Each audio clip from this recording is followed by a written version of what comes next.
buscando darle solución a todo. Tenemos una situación complicada. O sea, yo sí realmente necesito una explicación. Hay leyes que las que tenemos que respetar, sí o sí.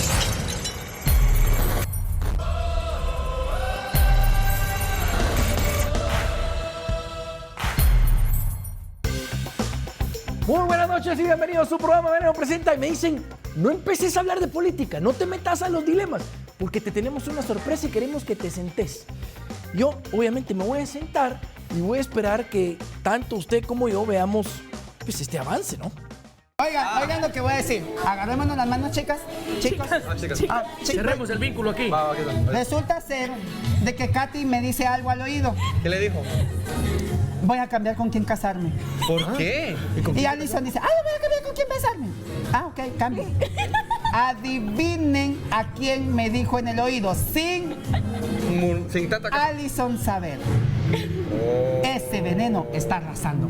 ¡Veneno! ¡Veneno! Mano, ¿Qué pasó? Esos brincos arriba de la mesa son efectivos. Ay, Veneno, te mandamos un beso, pero si querés algún día te lo damos las dos. ¡Hola!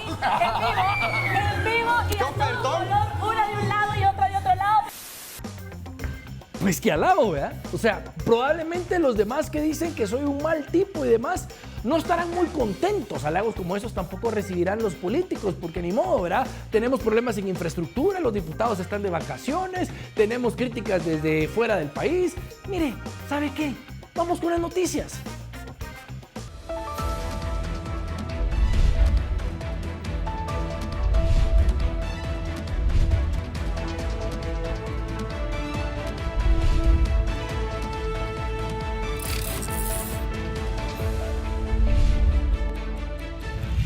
Y vamos con las noticias, y claro, empezaremos a hablar de las elecciones porque es lo que hay.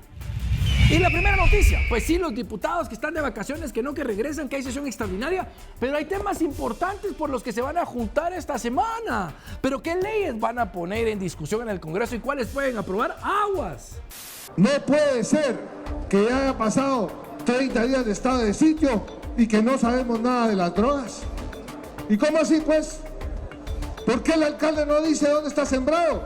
Traten de ir a sembrar algo a un pueblo y el alcalde les cae el día siguiente o el vicealcalde. Es cierto que tenemos que reformarlas y ponernos a la altura del actual momento constitucional y legal. Y la segunda noticia, que entró la factura electrónica. O sea, nadie más puede hacer negocios sin emitir una factura electrónica. Obviamente, sí, hay muchos. En ese tema de la economía informal, hay algunos que pues sí ganan poco, pero otros ganan millones y simplemente no facturan. Están en informalidad porque no pagan sus impuestos. ¿Y quién sale perjudicado? El guatemalteco. ¿Qué necesitamos? Más impuestos, mayor formalidad, pero obviamente que eso se vea reflejado en proyectos de infraestructura para nuestro país y para los ciudadanos. Solo se quedan las facturas impresas para el pequeño contribuyente, pero todos los comercios que están registrados, todos los contribuyentes, servicios profesionales, industria, etcétera, deberá emitir a partir del 1 de julio facturación electrónica FE. Y la número 3, deme la mano, tranquilo, respire profundo y diga, Guatemala no está tan mal. Hay noticias a nivel internacional, quienes vienen a decir que este país tiene problemas que uno dice, pero mejor váyase a su casa y arreglen lo suyo. Уже допущенные здесь ошибки невозможно исправить за 2 дня.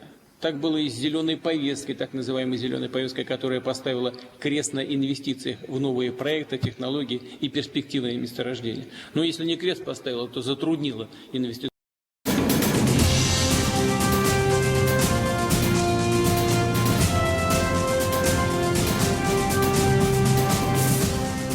Y hoy en entrevista tocamos un tema muy importante, porque vea, en Guatemala pasa de todo, usted, o sea, pareciera que se están quemando, digamos, los lugares por todos lados, estamos apagando el fuego, pero hay uno que pareciera que lo vamos dejando ahí en el tintero, no sé si es por conveniencia, por falta de acción de las autoridades, pero por otro lado esos grupos siguen metiéndose a lugares que ahora le voy a explicar. Para discutir ese tema tan importante, hoy nos acompaña el doctor en Derecho, Conrado Reyes, a quien le doy la bienvenida. Doc, gracias, qué gustazo saludarlo. Yo dije, vamos a llamar al doctor para hablar claro y pelado, porque, digamos, con conocimiento en Derecho. Pero además, su forma de ser siempre ha sido hablar las cosas como son. Sí. Y yo creo, doctor, si quiere, le doy una primera impresión. Creo yo que aquí cada vez más estamos perdiendo ese gran derecho que ostenta la ley hacia todo el ciudadano, que es la propiedad privada. Es decir, a mí me regalan una cuerda en Quetzaltenango, en el Quiché, yo puedo vivir en cualquier lugar, mis papás se esforzaron y viene un perico en los palotes y se mete y me quiere robar mi propiedad. Las famosas invasiones a propiedad privada. Y termino con esto. ¿Qué pasa con las autoridades? Es que yo no lo entiendo, si está en la ley. ¿Por qué cree usted que no, con todos los años que vivimos, no hay un protocolo distinto, no hay acción por parte de las autoridades? ¿Qué hay detrás, pues? Pues gracias. La verdad es que hay que recordar un poquito de dónde empezó a suceder estos acontecimientos y realmente empiezan más o menos en el año 2005-2010, en donde estos grupúsculos financiados con dinero extranjero vienen y argumentan ser dueños ancestrales de ciertos territorios y bajo ese argumento empiezan a medir fuerzas con las autoridades de la policía, con las autoridades de organismo judicial y también con las personas particulares dueños de ciertas Un pulsito, fincas. a saber a dónde llegan. Y eso sucedió, para que lo recuerde el guatemalteco, en el Valle del Polochic. Pero hubo un elemento adicional. Lamentablemente, los líderes antiguos de la Cámara del Agro también sucumbieron a la idea de que no, que había que usar una conciliación, una negociación. O sea, es como decirle al delincuente, mire, usted vaya y haga lo que quiera, que después a la víctima va a tener que negociar con usted. Entonces, ese antecedente lamentable, nefasto, viene y provoca que la fiscal Claudia Paz y Paz en el 2011 emita una resolución donde le dice a la policía que no pueden realizar desalojos de esos territorios. Pues es delito flagrante. Claro, pero lo peor, las autoridades de gobernación de aquella época, en la época de Colón y la época de la UNE, viene y le dicen, entonces tenemos cómo pararnos y no vamos a actuar. Ahora, cuando es una orden ilegal. Pero perdón que le interrumpa. Digamos, el tema de jerarquía de leyes, porque están los reglamentos, ahí sí que vemos que hay leyes ordinarias, está la Constitución y todo, está contemplado en la Constitución. No, jamás. ¿Por qué entonces una actitud de la ex fiscal Paz y Paz, que entiendo que ese protocolo para desocupar, digamos, las tierras que han sido invadidas y sigue vigente, salvo lo hayan cambiado, porque creo que no, ¿cómo es que agarró el poder de como que fuera una ley? Pues, ¿de porque han pasado ya 11 años desde aquella época y lamentablemente las autoridades del Ministerio de Gobernación, de la Procuraduría General de la Nación y algunos jueces, pues se conformaron porque entonces estaban ellos, según ellos, respaldados por una acción y una decisión administrativa e ilegal, como bien usted lo dice. La Constitución garantiza y protege que todos los habitantes se conserve y vele por el derecho de propiedad privada. Dejemos que una cuerda, media cuerda, un lotecito, alguien lo pueda heredar, pero ¿cuánta gente en este país hemos tenido que trabajar desde abajo para hacer lo mínimo? Una vivienda digna, una vivienda mínima. ¿Cuánta gente en este país ha esforzado más de una generación para poder tener un terrenito? Esto está pasando gravemente ahora porque esta semana, como ustedes lo saben, invaden un área pública de la playa del Pacífico. ¿No? O sea, y a la playa que es pública. Y lo invade una organización con reconocimiento del Estado y además con actividad política partidista. Entonces, esto es impresionante. Y las autoridades no actúan. Aquí es la primera prueba de fuego al nuevo Procurador General de la Nación, a la Fiscal General, al Ministro de Gobernación y, ¿por qué no decirlo?, al sector privado organizado, que también debiera de velar y exigir a las autoridades que cumplan con su deber. Y doctor, ya no es un tema de señalar, digamos, quién está a cargo de la autoridad. Es que en la ley está clara. O sea, es delito flagrante. Yo incluso me acuerdo que delito flagrante permitía que hasta un propio ciudadano pueda capturar en lo que llegan las autoridades. No digamos para la policía, si ve que hay un delito flagrante, puede capturar a la persona. Es decir, si yo estoy viendo que se están metiendo a la tierra de una persona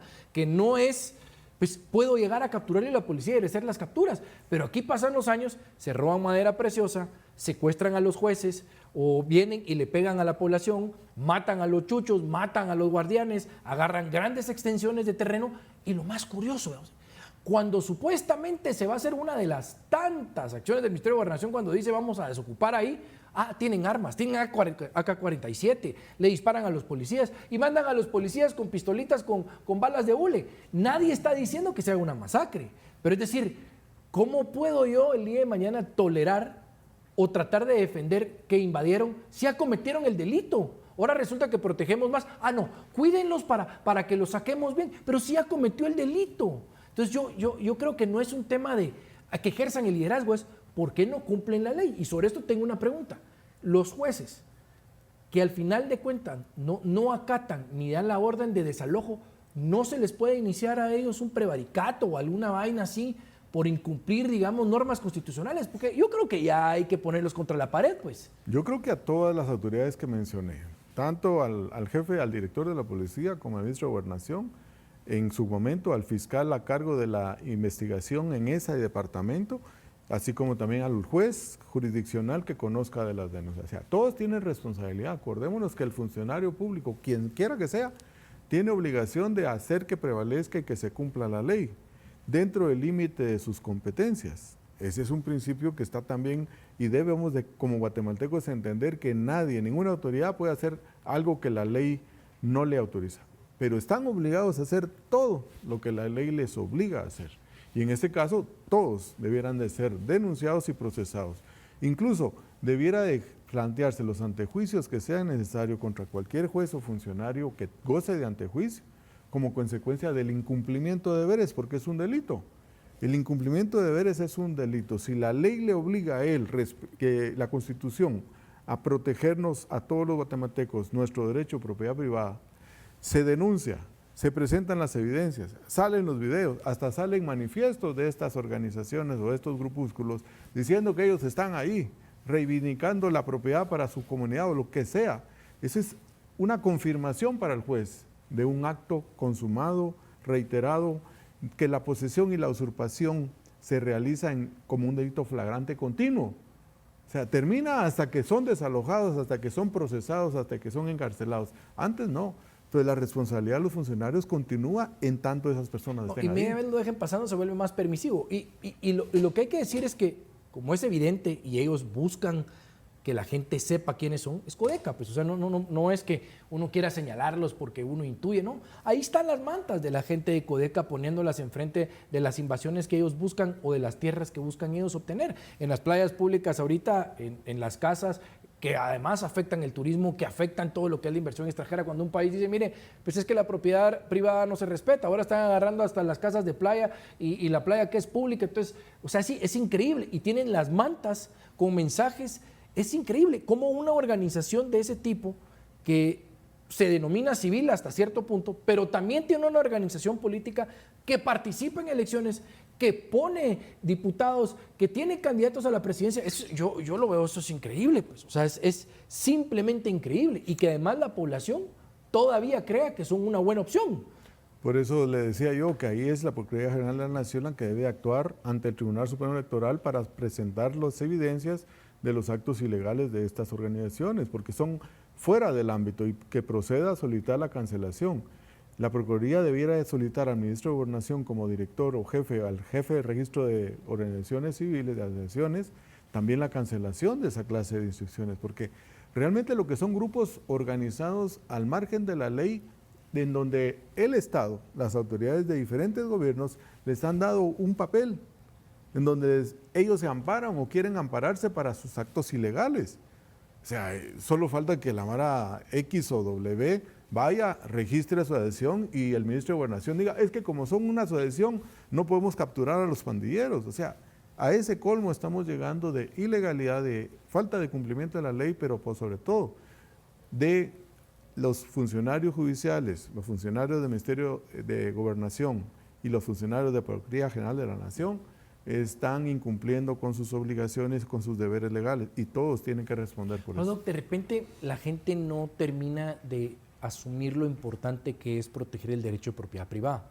Tal vez usted nos explica, dentro del dominó de los derechos que tenemos, qué implicaría que este derecho continúe siendo vulnerado sin acción alguna, aun cuando la ley contempla respetarlo para los ciudadanos. O sea, ¿qué pasa? Simplemente se va a perder la propiedad privada. Eso acarrea, pues seguramente problemas económicos, acarrea seguramente una inseguridad, una falta de certeza jurídica, acarrea, por Dios, o sea, aquí ya no hay reglas, pues.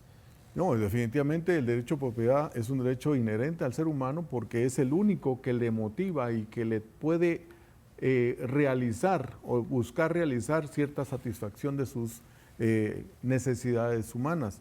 Por eso es que el derecho de propiedad, ya sea de un vehículo, una motocicleta, una casa, un lote, una pequeña parcela o más, es sagrado y debe de protegerse por el Estado y debe de garantizarse a los ciudadanos que nadie va a atentar contra eso. ¿Por qué? En ese círculo más pequeño de la propiedad, la persona puede con su familia realizar sus actividades, desarrollarse, proteger a su familia, educarla, alimentarla, etcétera. De lo contrario, caeríamos en un Estado totalitario, comunista, socialista, en donde todos los bienes le pertenecen al Estado. Y el Estado decide si usted va a vivir en una aldea o va a vivir en una ciudad. ¿A cuenta de qué el Estado me va a decir a mí cómo yo me puedo desarrollar? ¿Cómo puedo yo sacrificarme, esforzarme para darle alimento, sustento, vivienda a mis hijos? No, eso ya pasó, eso cayó, debiera haber caído en 1989 cuando cayó el muro de Berlín y cuando se terminó el comunismo. Lamentablemente en América como que no tenemos claro, y especialmente muchos de los jóvenes que no vivieron en esa época, piensan que el Estado les va a dar de todo y que el Estado va a producir algo, cuando el Estado no produce nada. El Estado lo que hace es quitarnos de nuestra producción, de nuestros ingresos, un porcentaje que se llama impuestos, y con esos impuestos los políticos de turno hacen y deshacen. Entonces, mientras más recursos se le quiten al ciudadano, a la persona que produce, menos se le motiva a seguir produciendo. Y entonces los estados vienen a empobrecerse y los países vienen a ser más pobres. Y es ahí entonces en donde colapsa la sociedad. Increíble, joven, cómo realmente pierde el círculo de esa información, ¿verdad? O sea, claro, usted paga impuestos, señor joven, y con esos impuestos el Estado, los políticos, los funcionarios hacen chinche. Entonces yo no entiendo cómo es que en algún momento dicen es que queremos las cosas gratis o queremos que papá Estado nos venga a ayudar. Si es con su dinero, no es de gratis. Y lo que hacen es mantener a los burócratas que están ahí toda la vida. ¿Cómo quitamos la narrativa, doctor, de aquellos que cuando existe la invasión y están dispuestos a hacer el desalojo, empiezan, no, pero pobrecitos, no, hay que seguir protocolos, y si no se sigue con tal protocolo, entonces hay violación de derechos humanos a las personas que quieren sacar? Yo realmente me quedo, a ver, pero fue la consecuencia de haber invadido de manera ilegal, que mataron a los chuchos, a los guardianes, que se echaron a toda la mara, que los tienen secuestrados. ¿Cómo así que ahora para desalojarlos, cuando ellos entraron violentamente, entonces cuidado, y ahí sí aparece el procurador de los derechos humanos y todo? ¿Cómo quitamos esa narrativa de la que se agarran de, no, pobrecitos, porque entonces, o sea, ya mataron, o sea, ya hicieron todo, ya, o sea, ¿cómo puede haber una discusión sobre esto? En la investigación que se realiza a nivel criminal y criminológico del crimen organizado y del crimen transnacional, hay una máxima que se debe de seguir y creo que sería aplicable a este caso, y es: hay que seguir el dinero, follow the money. Estas personas reciben dinero, los que invaden, los que salen a abogar por ellos reciben dinero, y los que en el sistema presionan desde los medios, desde la red, etcétera, para proteger a estos delincuentes, reciben dinero. Upa. Bastaría con que se revisara de dónde provienen los fondos de cada uno de esos niveles de corrupción y de delincuencia organizada. Y se acaba el problema. Y se acaba el problema. Identificamos claramente quiénes los impulsan, quiénes los defensan, quiénes los defienden, quiénes los influenciaron para que lo hicieran, quiénes los mantienen, quiénes los protegen. Pero ¿por qué no lo hacen? Pues ¿cuál es el problema? ¿Cuál es el miedo o hay demasiado cuco ahí? Yo siento que lamentablemente algunos saldrían manchados, algunos intereses económicos también saldrían ahí a darse a conocer, y por eso pues, precisamente podrían no querer hacer o utilizar una regla, un principio lógico, básico, fundamental de la investigación. Termino con una última pregunta, doctor. Se vienen las elecciones y estos temas probablemente van a entrar en discusión o no van a entrar en discusión, pero sí vamos a tener candidatos populistas que probablemente van a empezar con ideas estúpidas y tontas, porque vemos lo que está pasando en la región cercana, que es que ahora la tierra aquí, que la tierra allá, que le cambian de nombre aquí, que la propiedad privada así, pero no, que esto es la democratización de la propiedad. Pero todas esas casacas que tiran para decir que quitarle a unos para darle a otros es válido y que la expropiación es válida, lo que hacen es simplemente ahí sin matizar sus palabras. ¿Qué podemos decirle al ciudadano, incluso al joven, Que no sea tonto, pues, que no se deje llevar, que esto es simplemente una pintura que no trae una realidad detrás. Lo principal es que el joven guatemalteco se informe con sus seres queridos que vivieron y lucharon por lo que ahora tienen, por darles educación, por darles un poco de salida, un techo mínimo, y que vean lo que a ellos les ha costado, que nada ha sido gratis, y en esta vida no hay pan gratis, como dice el refrán. Entonces, en estos tiempos menos los jóvenes van a pensar que alguien del cielo va a venir y les va a regalar las cosas, no, ese que le llaman el Estado o el grupo de control del Estado jamás les va a regalar nada, siempre los va a explotar, y los va a explotar más porque les va a dar una tarjeta con una ración de alimentos, con una ración de bebidas, y realmente el ejemplo lo tenemos en Venezuela, lo tenemos en Cuba, lo tenemos en Corea del Norte. Entonces es fácil que los jóvenes hoy en internet se metan a ver cómo vive la gente en Cuba, a ver cuántos jóvenes al día de hoy viven en Cuba. Casi no, ¿por qué? Porque los jóvenes de los 60 y de los 70 decidieron ya no tener hijos para no vivir sus hijos y sus nietos en la opresión y en la miseria que vive ese pueblo. Entonces, son cosas en donde el joven puede fácilmente darse a conocer y entender que ese camino es el peor camino para ellos y para sus hijos. Eso es cierto, doctor. Le quiero agradecer. Hay que ser consistentes. Gracias. Y coherentes, y a los jóvenes pedirles por lo menos que sean disciplinados para contrastar las ideas que en algún momento pueden sonar como moda. Pero de que esto de la propiedad privada pone en riesgo el crecimiento económico del país y sobre todo las adquisiciones que usted pudo haber tenido con el esfuerzo de sus padres, es un hecho. Contémplelo. Y me quedo con algo. Follow the money. Con eso le vamos a pegar, hombre. Ustedes tranquilos, pero háganlo.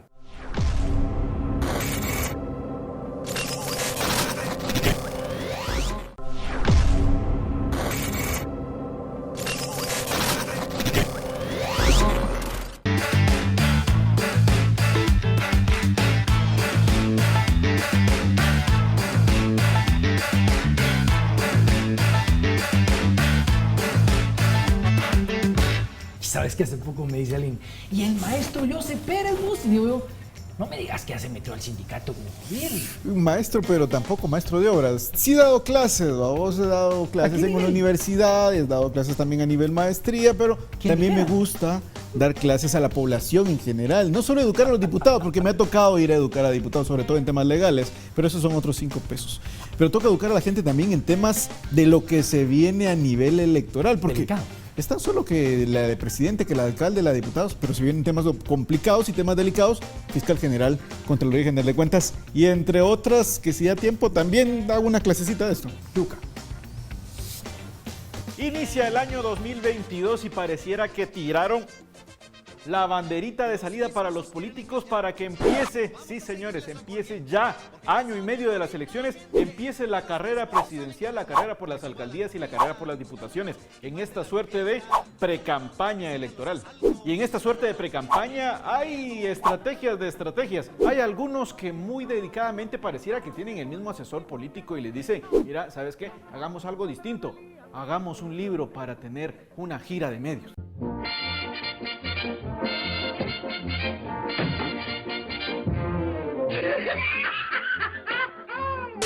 Otros se aprovechan del cargo, pues ya están en las alcaldías, ya están en las diputaciones y empiezan a entregar obras, empiezan a repartir besos y abrazos, salen a visitar comunidades cuando nunca antes los habíamos visto. Y si el pueblo no tiene paz,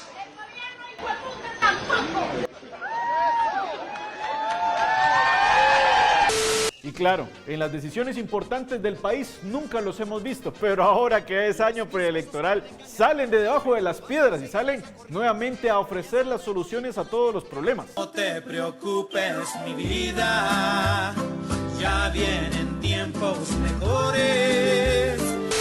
Y no importa si hayan estado o no antes en la Guayaba, o si estuvieron antes en el Congreso, o si llevan 30 años ya en el Congreso de la República, ellos tienen la solución a todos nuestros problemas, mágicamente.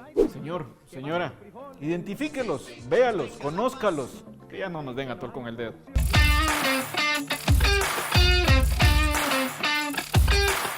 Y en el top 3, líderes mundiales que nos enseñan la manera no correcta de comportarse entre la ciudadanía. Y el número 1, vea lo que hace el abogado defensor del presidente del Perú en una audiencia pública frente a un juez. Le quiere mostrar algo y se le chispotea un video así. Indicando es claramente, señora, interferencia, me parece, del estudio del abogado. Están mostrando unas imágenes muy sugerentes.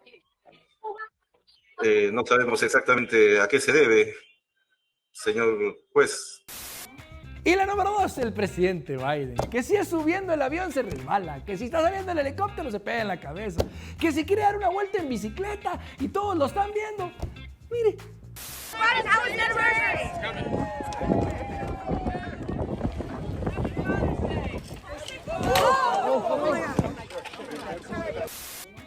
Y la número 3, vamos a dejarlo incógnita, es que no quiero ni mencionarlo. O sea, tiene que ver las imágenes porque el número 3 es el mejor, diríamos, ¿no? Que ahora con el apoyo del narcotráfico, del ejército, fortalecemos la lucha contra el narcotráfico. Estamos, ¿verdad? Bonita sorpresa, vos, un halago, la verdad. Claro, con respeto siempre, pero bonito oír esas palabras. Pues que la gente dice que yo soy mal tipo, pero no, somos un dulce, mi amigo.